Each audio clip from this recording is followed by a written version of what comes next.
Me again, Jose Segura, SMEA president. So I'm combining a couple of formats here, right? I'm using the Fireside chat format to bring to you the first Fun Fact Friday of the year. So let's get started.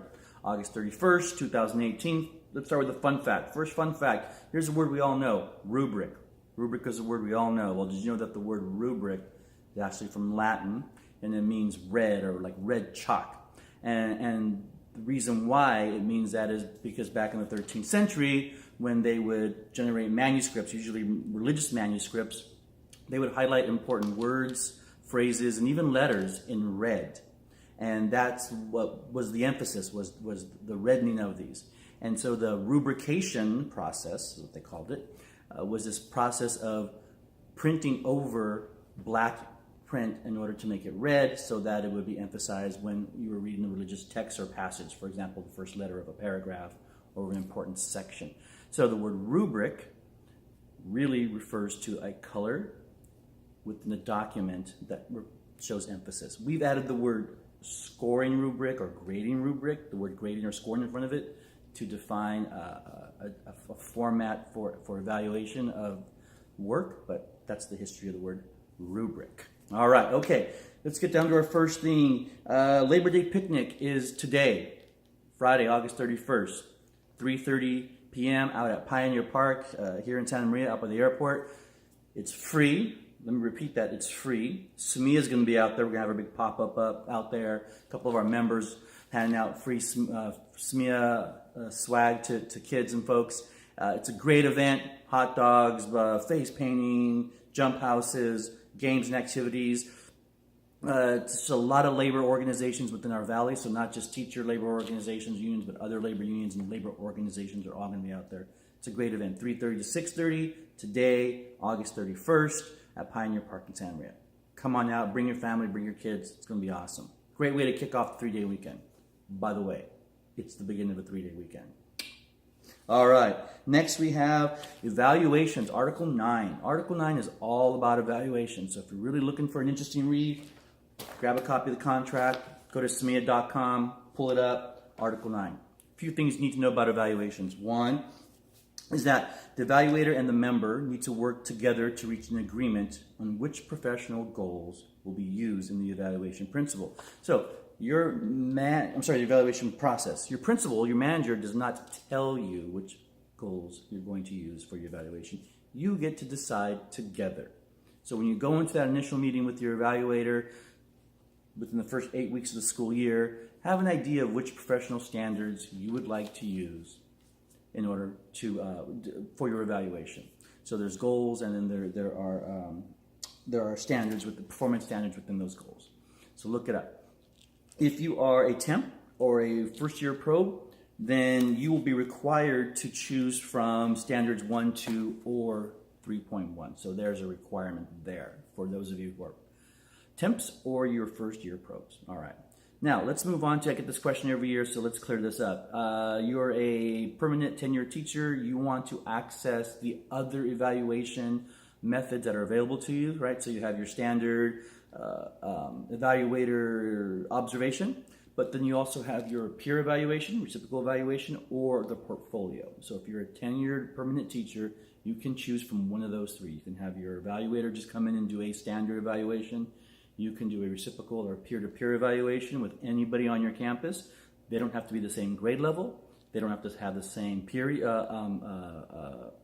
prep as you, or be the same subject matter as you. They just need to be there on campus with you.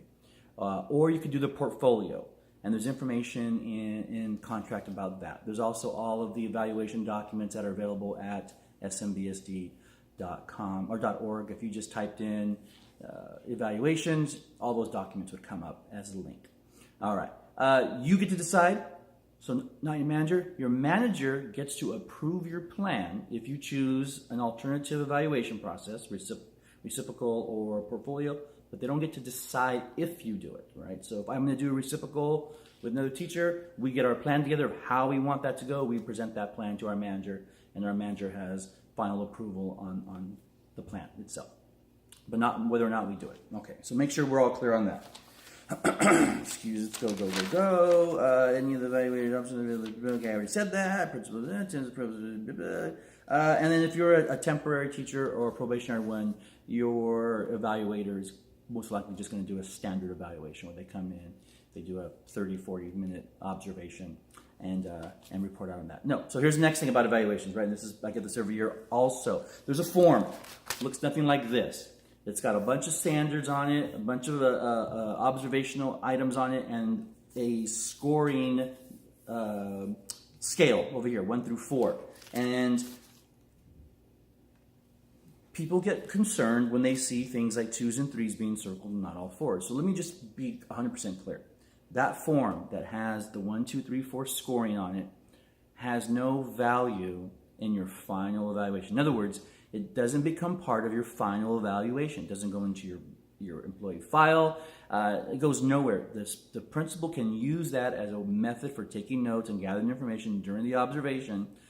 But really all that matters in the end is the summative, which is a narrative summative evaluation of your performance and what the evaluator saw. And then also the recommendation that the evaluator makes at the end about continuation of service, additional evaluations, that kind of stuff. So the summative evaluation, the one that you meet with your evaluator on at the end, that's the one that counts. The scoring guide with the grading scale, it's literally just a printed note-taking device for that evaluator to use during their observation. All right, so don't freak out about it. Don't worry about it. The summative evaluation is the thing that matters, and that's what goes into your permanent employee file, and that's the thing that is the reflection of the evaluation that you had. All right, so good. We're good with that. Let's see. Next thing. Okay, next thing I have is we have something called the Union Code of Conduct. What does that mean? Well, I got to tell you, I have to remind myself about this all the time, right? We're just all human. We get caught up in conversations. We get caught up in chit-chat. We get caught up in rumors. We're just humans, right? So, I mean, we're not all Kardashians, but we are human, and we get caught up in some of this stuff sometimes. So this is just a reminder that we do have a code amongst ourselves.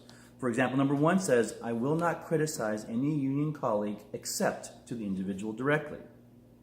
Next one says, if any union colleague is being criticized in my presence, I will confront the criticism and ask that it stop.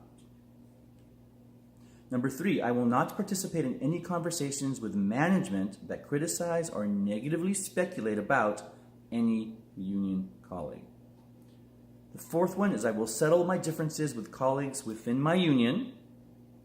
And the last one is I will engage in debate, offer others every opportunity for debate, and respect minority viewpoints, but I will observe and support the majority mandate of my union. And this is the Union Code of Conduct.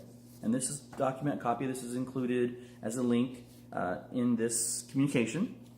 So really take a look at it. If you're a site rep, I'd love for you to print this out and post it somewhere on your SMEA bulletin board if you haven't already done so.